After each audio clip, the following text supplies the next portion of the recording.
The OnePlus 8 and 8 Pro are set to be revealed during an online event Tuesday, which is tomorrow.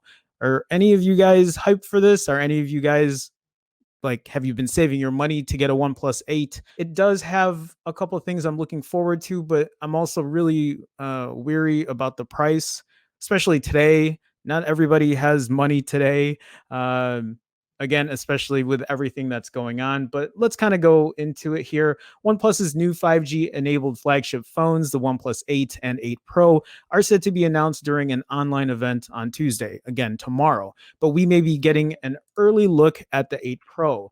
YouTuber Marquez Brownlee, also known as MKBHD, on Monday shared a video showing off the display on what appears to be the OnePlus 8 Pro. Yes, this is a OnePlus 8 Pro. So it's in this case here because they wanted to hide everything about this phone except for the display. And I said, Marquez, you can say anything you want about the display that's being shown here by this case. So here's what I'll say. 120 hertz, check. 240 hertz touch sampling rate, also check. 1440p resolution, also check. And that is while 120 hertz is on. HDR10 Plus, still got the fingerprint reader underneath the glass, all of that, check, check, check. I mean, honestly, it's right up there as one of the best. It's one of the fastest displays in any phone. I will say it's noticeably brighter than last year's phone. Brighter too, which is great. And yeah, I'm still not a fan of the curved edges. I'll mention and this that is something I want to these talk about. edges This are pretty too. aggressively curved over. OnePlus would probably say that's more for your bezel-less look. So yeah, really high-end specs again for the OnePlus 8 Pro. We're talking about a great display, right? AMOLED, 120 hertz, QHD plus. So it has top of the line, and it looks like you also have the option there to select. I think it was 60 hertz, so you can, at least if you don't want the 120 hertz, you can, have that option to save battery, which is a great idea. That's something that I want to see phone manufacturers do, is give us the option to pick what kind of refresh rate we want. So if we want to save some battery, we can. So the one thing though that I did notice was the whole curved display, right? This is something that, yeah, aesthetically it looks nice, but yeah, it's gonna be really prone for accidental touches. And I know there's some people who don't have that issue. I get that. And I don't know if those people are just being apologists for something that does happen, because it's something that happens to me quite often.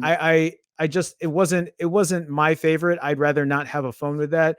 Again, I can see them going for this because they want it to look as sleek and modern and as 2020 as it can be. But as far as form over function, so again, the big thing here though too is the price. How much is this phone going to go for? Again, Pete Lau said that it's not going to be over $1,000. $900 is my assumption. I think this is probably going to go for $899. Would you spend $899 for this phone? I don't know. It's going to have, again, very high-end specs. It's going to have the best Snapdragon chipset, right? It's going to have 5G. It's going to have a beautiful display. It's going to have great battery life. It's going to have great wireless charging, and then also fast charging for wireless and for wired. Performance wise, it's probably going to knock it out of the park like it usually does. It's going to have a great UI. But my big question is the camera. What's the camera? How's the camera going to be on this phone? That has always been its Achilles heel, right? And I've said that before. And is it going to continue to be its Achilles heel? Is it going to really knock it out of the park this time? Is that $900 price tag or whatever it's going to be? If it's $800, that's going to be a great deal. Probably be the best deal for those kind of specs on a lot of phones. That the more popular known phones here, the ones that you can access here in the States, is what I'm trying to say. But I don't think it's going to come in at $800. It's probably going to come in at $900. And I guess the question is too, when we're talking about OnePlus 8, OnePlus 8 Pro in general, and we scale back to the OnePlus 8, what's the price tag going to be on the OnePlus 8? Is it going to be $600? Is it going to be $700? That's my assumption. I'm thinking the OnePlus 8 is going to go in at $700. I think the OnePlus 8 Pro will come in at $900. And The OnePlus 8 at 700, I don't know. I don't know if it'll be worth it at that price. I wouldn't pay for it, but that's me. I feel like you could probably get a better phone if, well, camera wise is what I'm trying to get at there. It's still a lot of money for a phone, but let's kind of just read through the rest of this article. As follow-ups to the OnePlus 7 and 7 Pro, the OnePlus 8 and 8 Pro are confirmed to have 5G connectivity and 120 hertz displays, a step up from 2019's 90 hertz screens. The OnePlus 8 Pro will also support speedy 30-watt wireless charging, so only on the 8 Pro for that. Because of these features, the phones are likely to be pricier. Again, my thought here is around $900.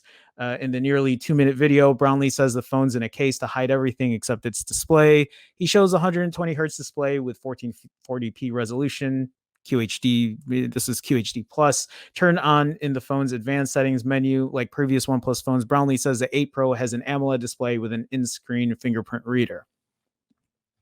So again, tomorrow is when this is going to launch. I don't know what time that event's going to be. I would love to kind of do a live reaction to that event, but I don't know yet. I haven't thought about that. So if let me put it this way, at a $700 price point for the OnePlus 8, if camera isn't your top priority, it's probably going to be a great phone for you at that price, probably compared to other phones. But with the OnePlus 7T right now going for $499, that's a pretty good deal for $500.